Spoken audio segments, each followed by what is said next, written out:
Our own Pete Hegseth, who's standing by with just a salute towards Memorial Day. Good morning, Pete. Standing by with my kind of people, for sure. This morning, just a week until Memorial Day, we're saluting the National Guard right here on the plaza. Joining us is the director of the National Guard, Lieutenant General Tim Kadavy, and Command Sergeant Major Christopher Kepner. Sir, thank you very much for being here this morning with this great crew, making a trip here to New York City. Pleasure. Absolutely. Well, you're the director. You run the National Guard.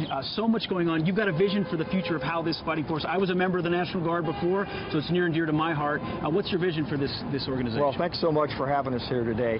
We are moving out as we transfer from the strategic reserve that the nation had previous to September 11, 2001 to really being part of the operational force of the Army. What that means is we're going to train harder, we're going to train more so we can be ready faster and quicker, and we're going to focus on maintaining units and soldiers ready to win and fight. A bit of a contrast to the past when I mobilized, there were 3, 4, 5, 6-month train-ups beforehand. You're hoping to reduce that so the National Guard can get out quicker. Yeah, because we think about contingencies, you never know when one of those will kick off. And so we don't have those 6-month time periods like you were talking about to do post-mobilization training in those instances.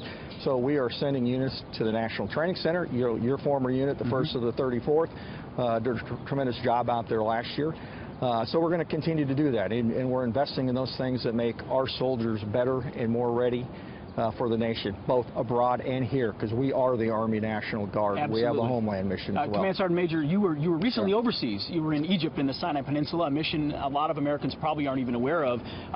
Peel back a little bit for us what the National Guard's doing in the Middle East. So we're partnering with other nations in the multinational force and observer mission. Our Massachusetts National Guardsmen were there, and they are ready to take over that mission. Our Minnesota National Guardsmen, while they are looking forward to getting home and reintegrating, they certainly understand the challenges of balancing the need for their employers, their families, and their service as well. But they'll be training for the next mission and ready for that as well, sir. Absolutely. Well, thank you both very much for being here, General Command Sergeant Major. All these fantastic troops out here getting up early. We got a Humvee.